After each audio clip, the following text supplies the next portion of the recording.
So, hello everybody, and today we are going to discuss some channel uh, capacity, some error probability theory, and of course start working with error correcting codes, which are necessary to improve the performance of our communication system.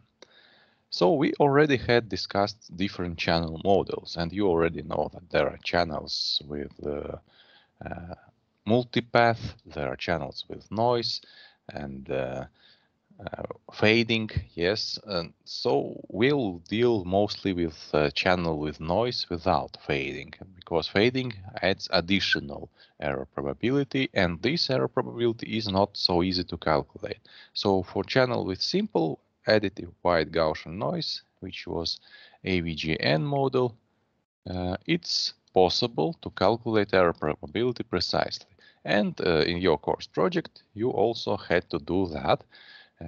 This is literally a single formula, yes, and you can use that formula to calculate it. For example, let us see. Where is this? In task, yes.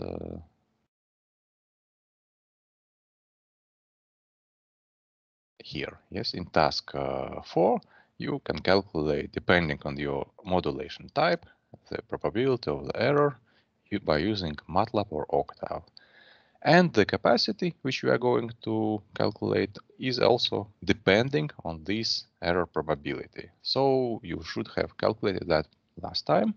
I will double check the records, but I'm sure everything should be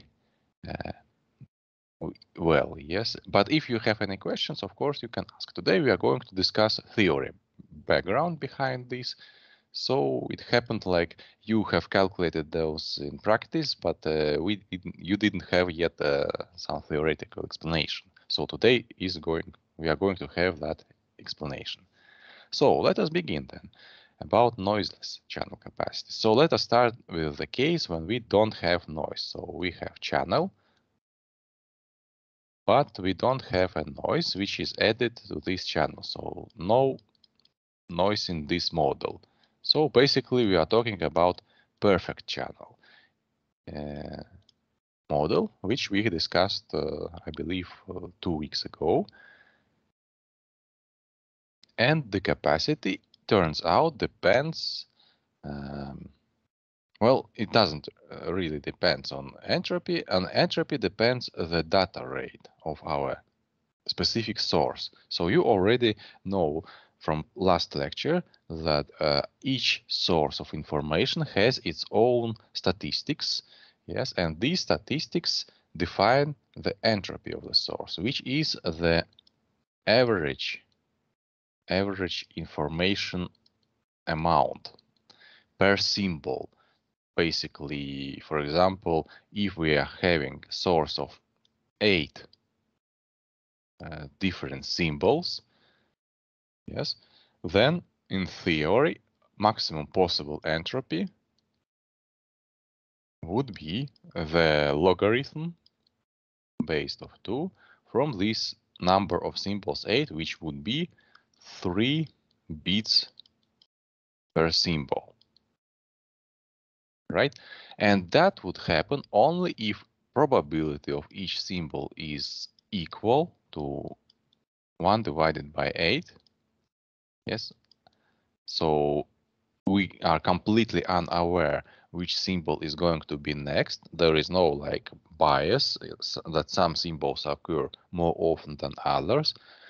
And all of them are statistically independent, meaning that it doesn't really depend which symbol will come now after previous. So nice example of not independent is a simple text. So in this word efficiency, we expect to have symbol I, symbol C, symbol I, and so forth, because we know that this word has this structure of symbols. So this is basically dependent symbols. And independent symbols is just some random mixture of symbols. So for example, like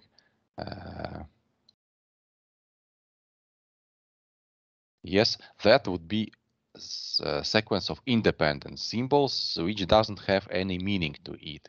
It's just symbols themselves. So for this maximum entropy, these symbols have to be independent and with the same probability. As you imagine, of course, this doesn't happen with normal texts, with normal sources, so we never achieve with our source this maximum entropy and instead are limited to some actual entropy of the source. Now you already know that you can increase that entropy by using coding, such as Huffman coding, for example, or Shannon coding, or any other coding which we didn't discuss. Yes, which has losses maybe, meaning that not all information is kept. But anyway, that is why we use those codes to actually approach this maximum entropy as close as we can. So in that case, if we have a source with some entropy, which is average information amount per symbol, and we'd like to know how many symbols this source is generating per second, so this is our source, and it generates some information, basically, let us say, for example, in our last example, when maximum entropy was 3 bits per symbol, and then let us assume that we have some realistic source which generates 2.4 bits per symbol, which is not integer number, so we would expect to use 3 rectangular pulses, for example, such code word, yes, for this data information, which has only 2.4 bits, meaning that first bit is used completely, second bit is used completely, and last bit used only by 0.4 part. And we could have put more information in that bit, but our source is not so good. Yes, so that's why we use these codes, and that is why actually those codes, Shannon, Fanon, and Huffman, are with variable code word length. So there were some code words shorter, some code words were longer. Yes. So that is the solution. But I a little bit digress. So let us return to our data rate, which is calculated based on this entropy and average code word length. So we calculate this average code word length for Shannon, Fanon, or Huffman code by using some statistical formula like mathematical expectation. This is not really algebraic average, yes, because algebraic average is just adding up all numbers together and dividing by their number, which would be true only if we had a source with equal probabilities, yes. But if the probabilities are different, then you have to actually multiply each probability with each code word length. That is something also to consider, that we need to calculate true average, true mathematical expectation, rather than arithmetic expectation, yes? So this is the average length. So we have like a number of bits per symbol. So this is dimensions bits per symbol. This is dimension, so number of symbols, yes, symbols, binary symbols per usual symbol, and these dimensions are seconds.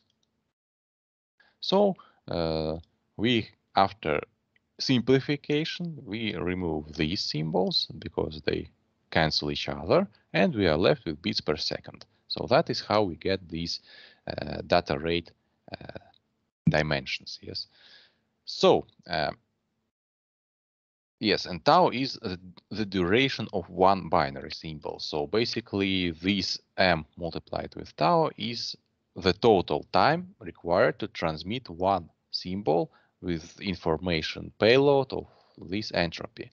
That is how we calculate the data rate. And as you imagine, for different sources with different entropy, this data rate will be different. What about channel? Is there any theoretical limit to this channel? Actually, we can estimate the maximum possible data rate, which would be for our source in the case if the entropy will be maximum. So in this case, we are talking about channel capacity, which is a fundamental limit, and we cannot really send information faster than that, even if we change source. Yes. So this limit assumes that the maximum entropy actually will, well, that our coding, yes, this average code word length is actually entropy after coding. After coding, yes. And if you compare from your course project numbers, you will see that actually your entropy before coding, your is the minimum value, then follows up this average code worth, and it still is a little bit less than maximum entropy. However, now we are assuming that we have some code which compresses perfectly, and therefore M is equal to maximum entropy, which again allows us to cancel out these measures, and we are left with just 1 divided by tau as this formula. Yes, and this is actually for noiseless channel, indeed, the theoretical limit, and we cannot send any faster than that, assuming that we have perfect compression. Yes, if we don't have perfect compression, then our data rate will be lower. So, yes, as I said, we cancel out those equal values. For binary system, maximum entropy can be 1 bit per symbol. And of course, if we use ideal source coding, we are also left with one rectangular pulse, which would be either 1 or 0 for one symbol, containing information of 1 bit.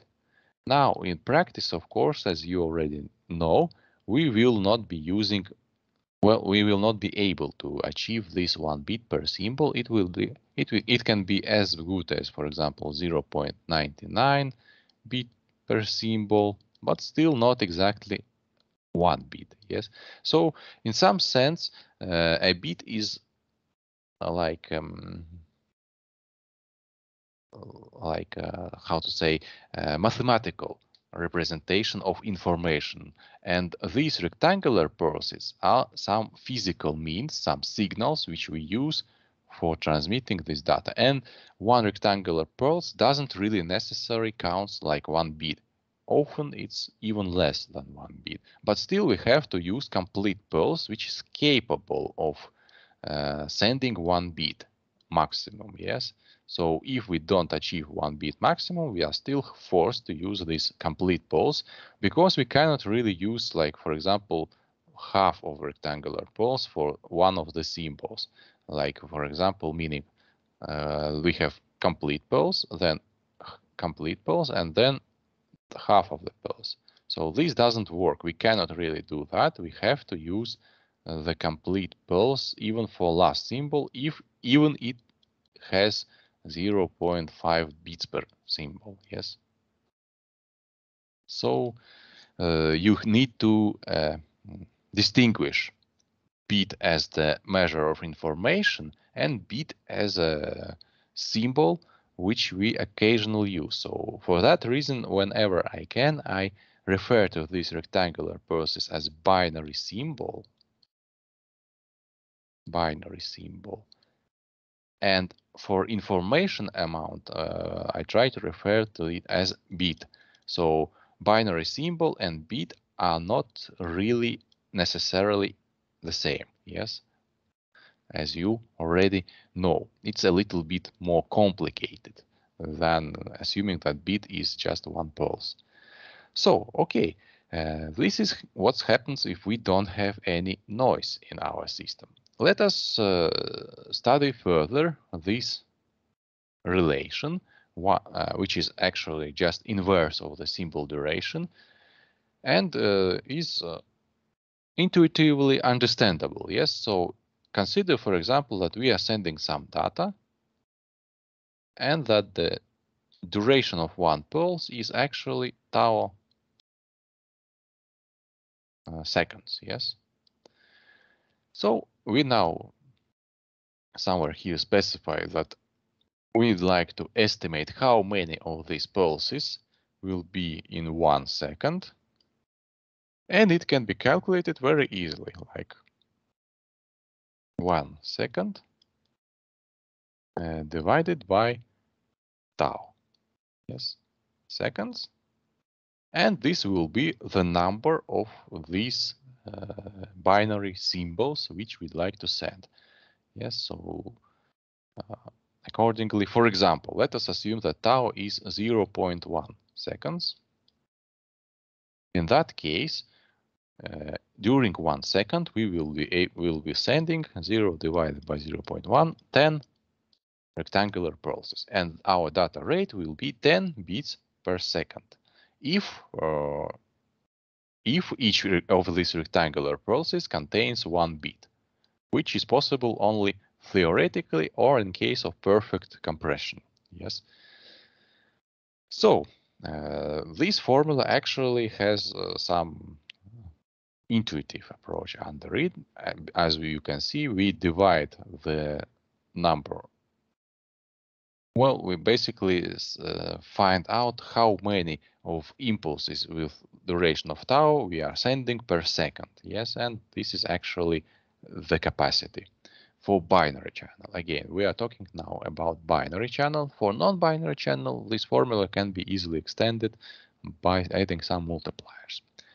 So this binary capacity has already been calculated in your course project, or you can calculate it by following the last lectures, or rather last practical exercises record. I will upload these records shortly today.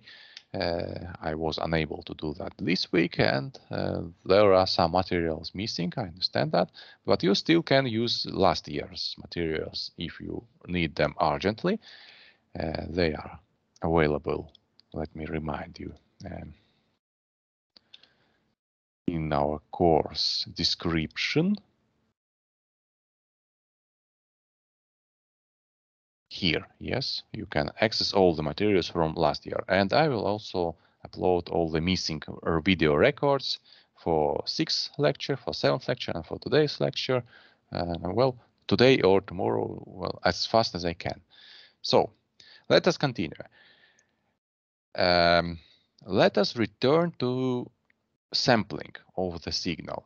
So you have analog signal, you have made discrete samples of these analog signals, and there was a Nyquist theorem which defined how often do we need to make these samples. And in fact, this will be closely related to this capacity, and we'll actually derive this formula from this sampling theorem. So let's see how it happens. So from this perspective of the sampling theorem, there was a condition that a perfect reconstruction of the signal can be complete only under condition that the sampling frequency, and the sampling frequency is actually the inverse of the sampling time. Yes, sampling frequency is selected correctly. Correctly means that we consider the spectrum of the signal. So this is the signal as a time function, which has also some spectrum as the frequency function, which can be calculated by using Fourier transform. And in this spectrum, we somewhere have here maximum frequency, yes, F maximum, or rather bandwidth, delta F, And for correct reconstruction, we need to take twice as much as this bandwidth for this original signal.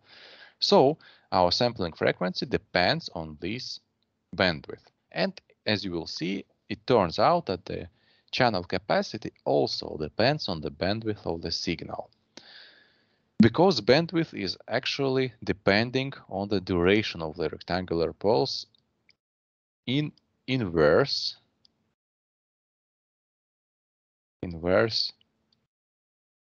Well, I'm just going to say here like we have some k relation, yes, multiplied with some integer number. So from this perspective, we can define this maximum maximum data rate, yes,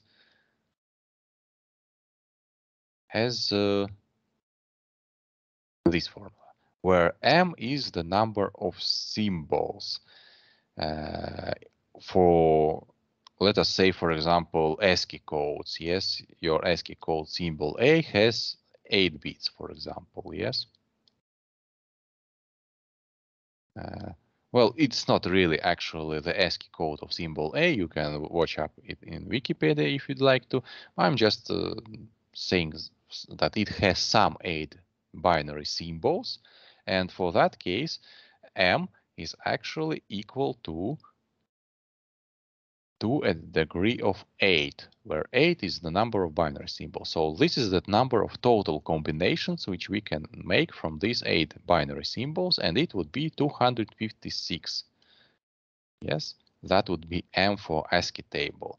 For binary systems, M is equal to, and accordingly, log of this M will be equal to 1, and we can see that it's been removed from here altogether. Yes, because it's equal to 1, and therefore we can skip it. Yes, so from that perspective, we can tell that the maximum data rate, which is capacity of our channel, yes, is actually depending on this bandwidth and the number of binary symbols we use for our non-binary symbols, if we are using non-binary symbols, such as bytes, for example, yes.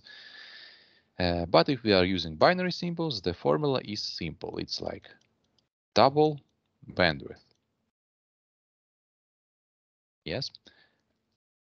And it turns out that we'll now find out that this bandwidth, in fact, is, well, it can be selected at different values, but the minimum necessary bandwidth will be 1 divided by 2 tau. And if we input that 1 divided by 2 tau in this formula, like this, we'll return to this formula 1 divided by tau, which we had in previous slide. So basically, this way we express it. Now, the only thing we need to find out is why exactly this is the minimum. And can we go even lower than that?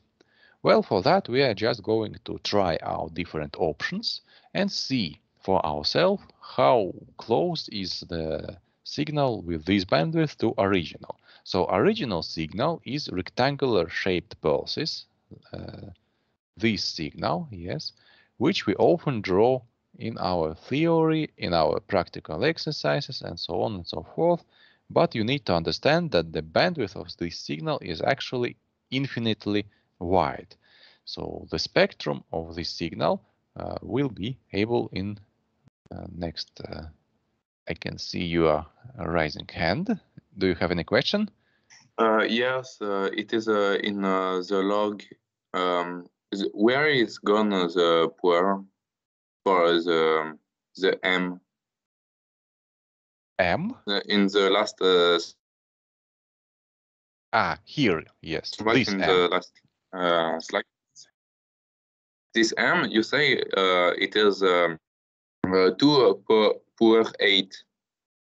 But yes, okay, this M is actually the number of symbols from our source. Yes, so again, if we look at our course project, for example, we take some source, then in this source number 37, the M is 10. We have 10 symbols, yes? In ASCII table, M is 256.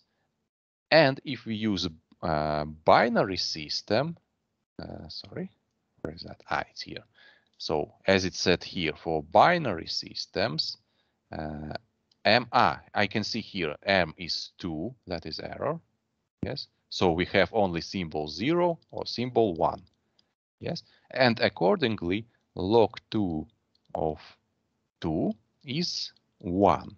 So it's like written here multiplied by 1, but this doesn't change result, yes, because multiplying with 1 doesn't change anything. But it's still here, yes. It didn't go anywhere, log 2 of 2, yes.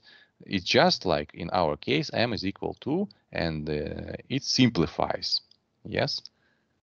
Okay. So when you say 2 per 8, you don't use the per 8. Yes, No. 8 was only given like example, yes, that if we use ASCII table, then in this particular case, M is 256, and this logarithm would be 8. So for ASCII table, Rmax would be in total 2 multiplied with 8, which would be 16 delta F, yes? But Yes. for binary, which is the case we are most interested most often, this will be just double delta F. Okay, I understand. Thank you, sir. Okay, thank you for the question. So, and the spectrum of this signal, yes, will be seen in the next slide. So theoretically, it doesn't end, yes, so we can continue drawing this up to infinity. It gets smaller and smaller, but never reaches 0, actually. So in practical systems and practical tasks, we are never using such spectrums. We have to put somewhere a limit, yes? For example, here, or here, or here. And the question is, what is the minimum limit which we can use? We already know the answer because I told you that the absolutely required minimum is here. Yes, and this is actually the first harmonic component of the rectangular pulse signal. So if I draw this rectangular pulse signal, then the first harmonic of the Fourier transform will be actually sine wave with the same frequency as this rectangular signal, yes? Well, like this. The duration of one symbol is tau. The repetition period is 2 tau accordingly, yes, of this harmonic signal. And the frequency accordingly will be 1 divided by period, which is 1 divided by 2 tau. And that's how it's calculated here, yes? But we can't use more than these, of course. We are not required to always use this minimum. And in fact, in some situations, we have to use more than this minimum. It actually depends on much parameters, but mostly on the filter we are using in our system. So basically, channel is also working as a filter. Yes, and different quality of materials. For example, whether we are using twisted pair, coaxial cable, optical fiber, or any other, they all have different bandwidth. Yes, and this bandwidth is what is limiting our spectrum. So we have to make sure that this most important part of the spectrum, which is here, yes, is actually inside the band of our channel. So I can draw it like this. Yes, and here you can see that here we have 1 divided by 2 tau. Here we have 1 divided by tau. And so forth. So the spectrum of our signal must be inside the channel bandwidth. Otherwise, the signal will be distorted. And theoretically, the absolutely minimum required bandwidth for our signal would be here, yes? That is absolute minimum, what we can afford to use. And we'll see now how the shape of the signal changes if we are cutting in different places here. So for example, if we make a limit here, make a limit here, and so forth and so on.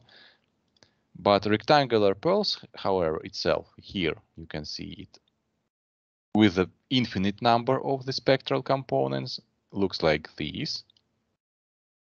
Once we start limiting number of components, if we only use one component, it looks like this, no longer rectangular. For 15 components, yes, for 15 components, it looks like this.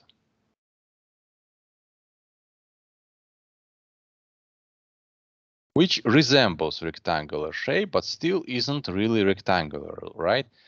Of course, for 15 components, we have to use extra wide spectrum. It's not even here plotted. Yes, you can see here component number 1, 2, 3, 4, 5, 6, and 7. So we have to take even twice as much components, which are literally very small and practically will be lost in noise. So what is important to understand is that we don't really desire to have the completely rectangular shape at the output of our channel. So we have here channel. We send perfect rectangular pulse in this channel, and it's okay if the output shape is not rectangular anymore. So for example, considering that it will be like this. Yes, it's okay that it's not rectangular, as long as we can save on the required bandwidth, make signal more compact in the spectrum. So where is this limit and how it's looking? Yes, we already discussed the channel models, that we have amplitude response of the channel, and this amplitude response is actually showing us the limits of our channel, yes? And for ideal channels, without fading, yes, I'll remind you that fading expressed like some drops in our amplitude response in certain frequencies, yes. So if we don't have any fading, it's more or less constant level in all the channel bandwidth, yes, limits, which are here from 500 to 3000. In this particular example, it's not like any system has to do it. It's just a simple example, yes, of one system, one of the many. So let us assume now that we take the cutoff frequency of 2 divided by tau, which is here. Yes, 2 divided by tau. So here we take cutoff, and as the most important part of the spectrum, we take this part. Yes, basically 3 harmonics. In that case, our rectangular pulse-shaped signal will change into this signal. However, for telecommunication purposes, we only need to be able to tell if it is 1 or if it is 0. And with such shape of signal, it is perfectly possible to do so. Yes, if we calculate the energy of this signal, then we put some threshold, which is half of the energy. And we just compare if the energy of signal is above this threshold or beyond. So this way it's very easy to tell if it's 1 or 0. Of course, we don't have any noise yet. So detection is possible and everything is working. So we will try and make even smaller bandwidth. Now we reduce bandwidth in half, and we are using only this so-called main side lobe. Main side lobe of the spectrum completely, yes, from which goes from this value to 0 at this limit. So it still is possible to find where is 1 and 0. However, symbols are somewhat wider now. Yes, they now make interference with neighbor symbol, but still okay, and detection is perfectly valid. And it turns out that the smallest bandwidth we can afford to use and still be able to detect the signal is actually here. Yes. And if we go any lower bandwidth, then it will irreversibly distort our signal, and we will not be able to anymore detect it in any possible way. So again, symbol's shape is now wider than it was before, but if we calculate the energy wise, yes, so the energy of this zero signal will still be less than half of the energy of symbol 1, where E is energy of one symbol. So this is really it. This is really this last point when it's still possible, but going any lower than this will not really work without noise. Of course, as you imagine, noise will make it much worse. But currently we are talking about a situation when we don't have noise, and later we'll add noise into our theory as well. So this is really the minimum possible bandwidth we may need. So bandwidth is limited by 1 divided by 2 tau delta F.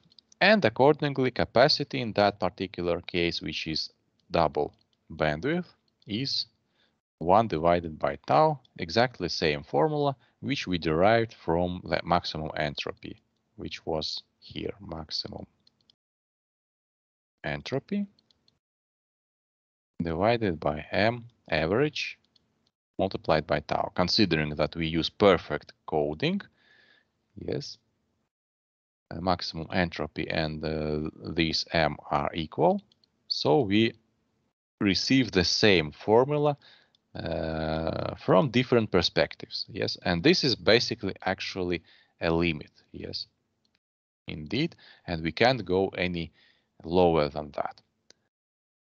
So this is the capacity of noiseless channel, the channel without noise. And as you can see here, for example, if we try to use to decrease the frequency bandwidth even more, then it will no longer be possible to tell where is 1 and where is 0, because symbols spread too much, and detection is correct detection, I mean, yes. Of course, we can still try detect signal, but we will have errors, yes. And this is basically no longer viable option for us, so we have to stick at least to this bandwidth. Of course, in practical tasks, we prefer often to make even more, to take extra bandwidth for easier detection of the signal. But you don't need to take like 10 times, yes, or 20 times. It's completely sufficient to take double, yes. So mostly we can say that bandwidth delta F in practical cases is some coefficient alpha multiplied by 1 divided by tau, where alpha is in a range from 0.5 to 1. Yes, basically, if alpha is 0.1, then we have minimum like this. And if alpha is 1, so alpha is 0.5. And if alpha is 1, then we'll have this. So basically, this is, in most cases, the most we take from the bandwidth, maximum bandwidth, and this is the minimum bandwidth, yes, in practical systems design. So, yes, now we put that minimum bandwidth in the expression of this Nyquist theorem here, yes, and get our capacity formula, yes. Rmax is also a capacity. So capacity is the maximum data rate, which can be sent in this specific channel. Yes, so if the data rate R is a property of the source, yes, it specifies source performance, then capacity is actually specifying channel performance. And of course, your source needs to provide information slower than this capacity of the channel. We'll talk about this now. It is called the Shannon theorem. And of course, you may have already stumbled across this Shannon theorem in your daily life. For example, when watching YouTube video in, let us say, well, now, for example, 4K quality mode over slow internet. So if your internet is slow and you try to watch 4K video on YouTube, you'll see that it cannot keep up. Yes, you have some fragment played, then some buffering happening, so it's paused, nothing is playing. Then sometimes after buffering, it's continuous playing, and it's playing in these fragments, yes, because the internet cannot keep up. And that is happening because the information amount generated by source, which is this, well, it's not really this, it's called bit rate, yes. Each video also has its specific bit rate. But this bitrate depends on the resolution, yes, on the quality setting. Higher quality setting will give us most often higher bitrate. And this bitrate is more than the internet speed connection in this particular example I'm thinking of. And that's why it's happening, yes. So in order to have a real-time playback of the video, we have to be sure that the speed of our internet, yes, that the capacity of the channel is at least greater than the speed at which information is being generated. Otherwise, it's just impossible to send all the information by using slower connection in real time. Yes, you have to make a queue of information and send it at slower rate, which is also possible, but you will not be able to play back video. You'll have to press pause, wait for some time, make some buffering, then you will be able to watch it, yes, after you received certain information amount. So let us add noise to this before our break. Let us add noise to this channel capacitor. As you imagine, noise will of course make things worse. Noise doesn't really help us in any way. Yes. So how does it make things worse? Well, you already had some practical exercises, yes, and during these practical exercises, you observed that usually noise can lead to errors. So basically, noise is the reason why these errors occur. So what happens when we receive data with error? If we cannot correct this error in receiver, then there is no other option than send this data again. So we request retransmission of some information, and this again takes time. So this way you send the same information twice and spend twice as much time as needed because of this error. So this error actually reduces our capacity of the channel. Here we need to mention that we are talking to this capacity as to transmitting the unique information, the unknown information. Once we transmit the same information twice, it's like redundancy, yes, and well, basically like a waste for our channel time. But it's needed by us, by users, yes. So effectively, noise reduces the capacity. Capacity is reduced because of the noise. If we don't use error correcting codes will be able to help us with this problem, and that's well, slowly approaching to our next topic, next part of our course project, to see how it's done. Yes, so the Shannon added to this model, so which was basically Nyquist model, yes, as we have seen here. Nyquist, where was that? I'm sure it was mentioned here. Ah, yes, Nyquist theorem. Here it is captioned, yes. So after adding plus noise to this signal, now we are talking about Shannon's contribution to this Nyquist theorem. And he did prove that it's actually possible to transmit data without errors at all, under certain conditions, of course. But before that, and after working on your practical exercises, we might have expectation that it's completely impossible to avoid errors because, well, noise is not something we can control, yes, and in real life. In simulation, of course, we can set SNR, different values, and so on and so forth, but you need to understand that if we are, for example, sending some communications over a distance, let us say 10 kilometers, yes, then we cannot really affect noise over these 10 kilometers in any way. And we have to work with it as it is, yes. So, and in that case, of course, error will occur, and it's normal. It's impossible to avoid these errors. However, we can make our system to be able to work with these errors, yes, and that's what Shannon proved. But we'll get to that a little bit later today. First, let us see how it's working. So the noise actually leads to incorrect detection of signal, yes, and you have already observed that during our practical exercise. So the probability of error, which is also the number of error, which you were estimating in the second practical exercise as well. If you remember, you changed SNR and then observed as the number of error changes. But this number of error changes depends on different things. First of all, it depends on how strong is your signal. Then on noise power. Both of these parameters are actually signal to noise ratio. So power of the signal divided by the power of the noise. Yes.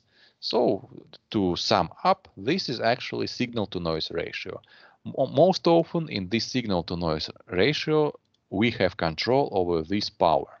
So it's not like we are completely helpless, yes? If we see that signal to noise ratio is bad, we can actually increase power of our signal if it doesn't violate some conventions, some standards, yes, because, well, electromagnetic radiation is considered harmful after a certain power degree, yes, and we cannot really increase this infinitely due to health issues, yes, health of the surrounding people. So there are some limits, yes, it is limited somehow how strong power we can use. Of course, there are techniques that allow us to actually increase power without exceeding these limits. So this is, I'm a little bit digressing here, but I'd like to mention it here right now. Yes, as we are talking about this power, that for example, if you have the spectrum of your signal, then you cannot really exceed the certain threshold of the power. So this is maximum power limit we are allowed to exceed. Yes, so let us say it's 10 milliwatts, or rather 100 milliwatts. Okay. Yes, but you are allowed to change the bandwidth of your signal. So this is the total power of your signal, which is actually this P max multiplied with delta F. And naturally, the obvious solution how to increase the total power, yes, would be to increase bandwidth. And in fact, this is called spread spectrum system, spread spectrum.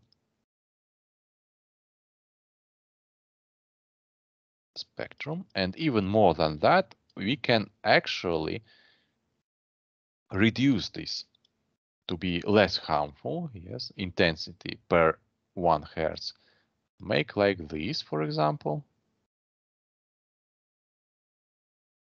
and we'll still have greater total power, even though we didn't even reach this limit. Yes, so this is the idea of spread spectrum. We intentionally make our spectrum much wider in order to, for example, send data according to some standards. Yes, or this can actually be noise level. This is also possible. Yes, to send data with power, some total power, and the power density, yes, be beneath the noise level. So basically this will look like a secret transmission without alerting to its presence. Yes, so if you don't know specific code, you will not even know that something is being transmitted. This is a nice idea of spread spectrum, and this uses random code modulation. So modulation with some random code. And this random code is needed to correctly receive signal. But anyway, I a little bit digressed. This is how we can increase this power, even if we have some limit. Yes, we can increase bandwidth. Of course, bandwidth is some resource which costs money, which is also controlled by these standards. So it's not even possible to infinitely increase bandwidth as well. So in any ways, you have to follow the standards and requirements. Okay, so for this part, it's clear that basically strength of the signal and strength of the noise actually affects number of errors, and you have studied that already in your practical exercise. Now, next factor which affects number of errors and error probability is type of the modulation. And to some extent, you also checked that in your practical exercise number 1, when we had unipolar pulses, unipolar and bipolar NRZ. Yes, and you observed that with the same signal to noise ratio, the number of errors was different for these two types of modulation. In the second practical exercise, we added binary amplitude modulation. And by the way, I have already received some reports from you. I have seen in some reports, multiple people, I don't remember who exactly that was, but multiple people have mentioned that binary amplitude shift keying was more resilient to noise than just rectangular pulses. Yes. However, in order to make such conclusion, you needed to study these two modulated signals, yes, under the same signal to noise ratio. We didn't do that in our practical exercise, and because, well, it wasn't really relevant, but you can try. Set the same SNR, for example, like 5 for this signal and 5 for this signal, and see if the number of errors will really be really different. It's not obvious, yes, like this. It can be different, yes, but we didn't really study that moment, yes. So you can now double check it to see that do they really differ. And channel coding. Of course, if we have option to correct some of the errors, the error probability will be smaller. Yes. So let's go further. And here are the formulas which can be used for different binary modulation types to calculate the error probability. So error probability here can be calculated by using Laplace function. Yes. And Laplace function in different mathematical programs can be calculated by using some built-in functions. And for example, in our course project, when using MATLAB, yes, we used error function. Yes, error function, which is not exactly the same thing as this Laplace function. Laplace function can be expressed through this error function, but Octave has this error function. It doesn't have this phi function, but nonetheless, we can use error function to actually calculate this phi function. Yes, and there is not really much to add here, except for one thing. Why do these formulas even differ? Yes, why for amplitude shift keying, frequency shift keying, and phase shift keying we have different formulas? And if we look closer, we can see that actually what changes in this formula is this factor. Here it is 1, and here it is 2. Yes, so this is the only difference in these formulas. Other than that, it's the same structure. Yes, 1 minus phi function after the square root of signal to noise ratio. Signal to noise ratio is expressed in linear units, meaning it's energy divided by its spectral power density, not decibels. In your course project, you have it specified in decibels, so you had to calculate it in linear units like this. Yes, 10 divided at SNR divided by 10 as the degree of the 10. Yes, so this is how we calculate from decibel to linear. Yes. So why is this different? This is basically because of the modulation type itself, though. So this means that these modulation types have something different in them that actually makes it here. So let's see, what is this exactly? This is called distance between signals, yes? And this is actually, well, I think intuitively understandable that the greater is the difference between signals, the harder it is to make error during the channel. This is exactly the same thing as happened with unipolar pulses and NRZ pulses. Yes, we can see that the difference here is greater. This is actually a distance, yes, between 0 and 1 symbol.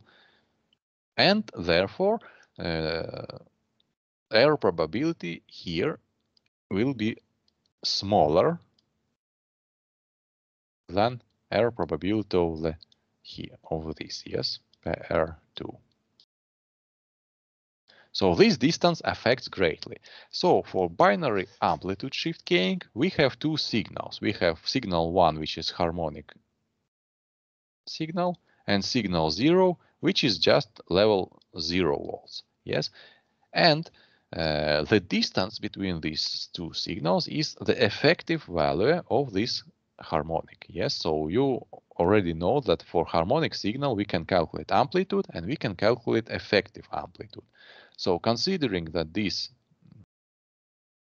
amplitude is 1, yes, we can calculate this effective amplitude as 1 divided, well, basically any amplitude. Yes, we can write here any maximum amplitude divided by square root of 2. So this is the effective value. Effective, yes. And that square root is actually here. Yes, you can see it, 1. So we can actually write it down like this also, yes, like square root of 1 divided by 2 multiplied by square root of this signal to noise ratio. So this is the distance, yes, square root of the energy basically between these two signals,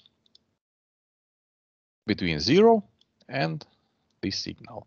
Now for binary frequency shift keying, we have two harmonic signals, signal S1 and signal S2 with different frequencies, frequency F1 and frequency F2.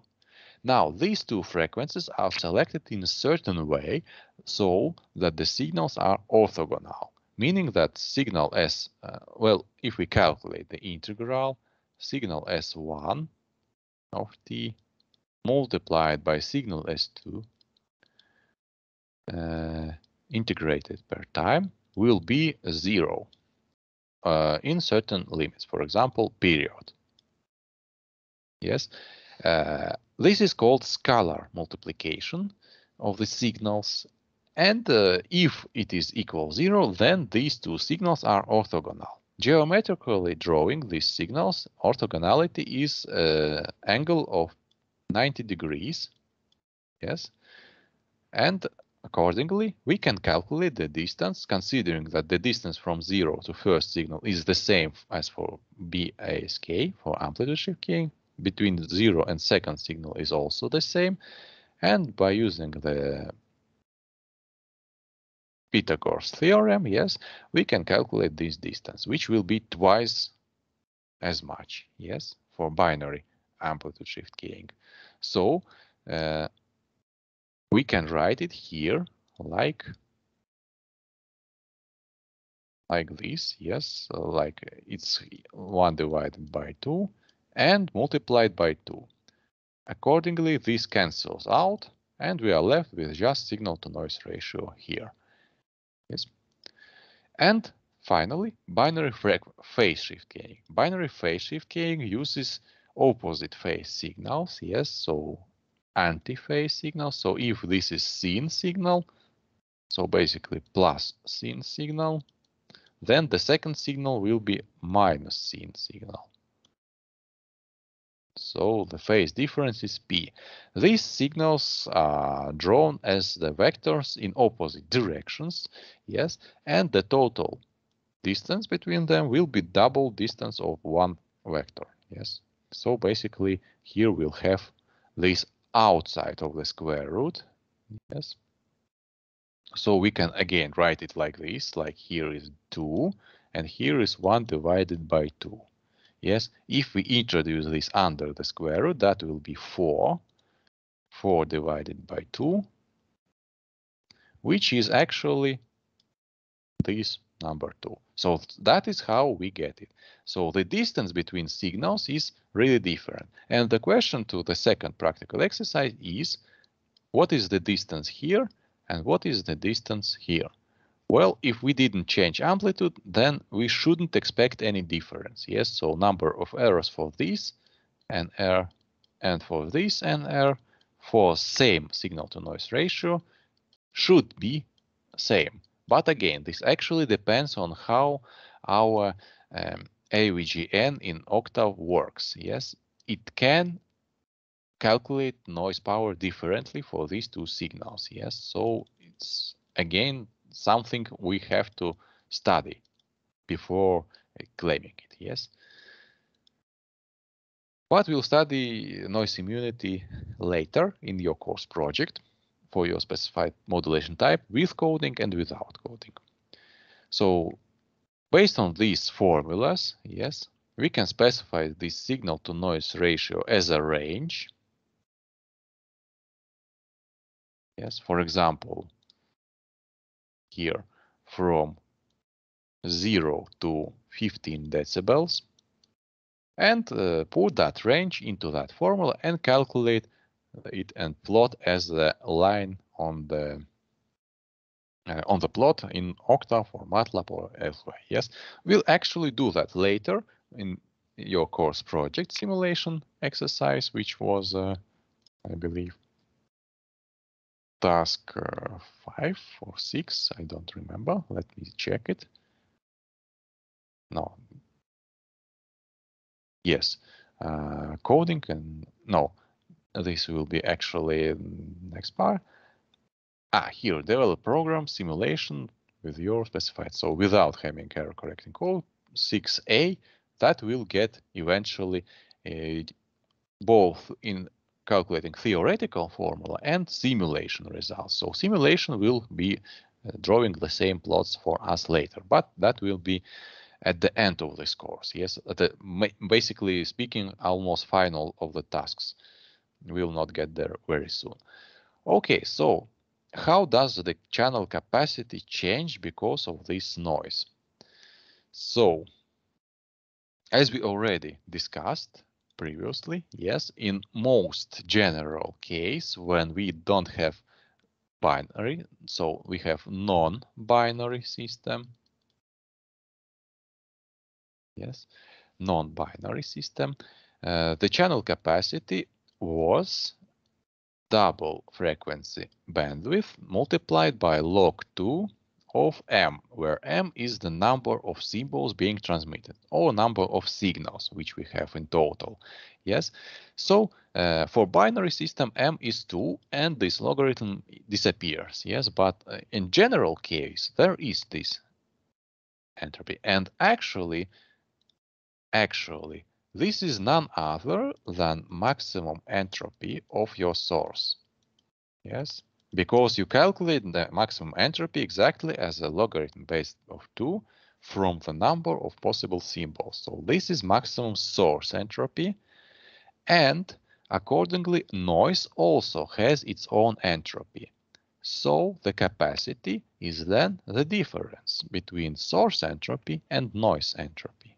Yes, noise entropy is calculated very similarly. In general, any entropy, yes, any entropy is calculated like probability multiplied by logarithm of probability, yes, plus probability multiplied by logarithm, and so forth and so on. So here is the probability of error multiplied with logarithm of yes. Here it's a little bit different. Yes,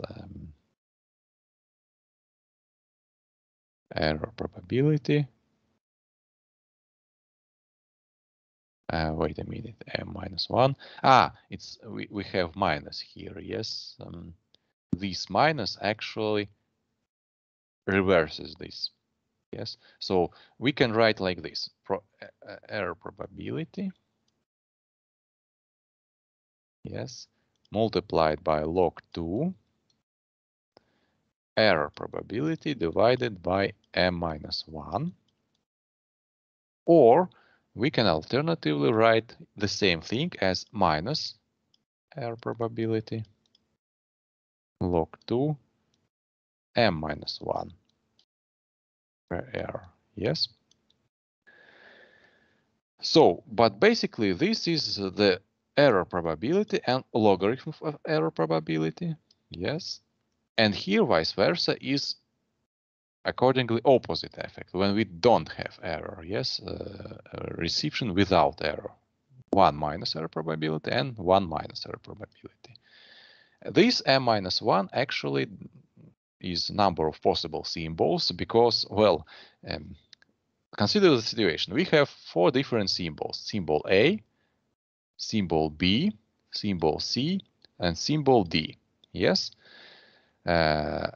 If we consider, for example, we now send symbol A, and we receive symbol A. This is the probability of correct reception, and this can happen in only one way. Yes, so that is why here we have 1. Now, if we send symbol A and we receive error, there are possible cases of the incorrect reception to receive. Instead of A, we can receive B, we can receive C, and we can receive D. So there are multiple cases of how error can be. And this is actually m-1, yes? So here we have all the cases of all possible error transitions, let us say so, yes? Because instead of A, we can now receive each of the symbol. For binary systems, m will be 1, and here we'll also have 1, yes, accordingly. So now, simplifying this expression for binary system, we have here logarithm of 2, which is 1. Here we have also m-1 equal to 1. And other than that, this formula didn't change much. Now we put this denominator here, yes, and open brackets. And do this thing I have shown you, yes. You can see here we have 1 divided by pi error, here we have p error. And accordingly, here we had minus, here we have now plus. Yes, so we reverse this fraction and change this sign. And this is the final formula you were using for your course project to calculate the error probability. Not error probability, sorry, the channel capacity with noise. Now, we can actually plot this channel capacity. And at the beginning of the next lecture today, I am going to show you it. But for now, let us have a break. Yes, a break of, well, 12, let us say 12 minutes, and we can continue at 9:40. Yes, at 9:40 we will continue.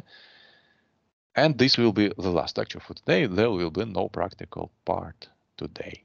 Okay, thank you for now and see you in 12 minutes. Sorry?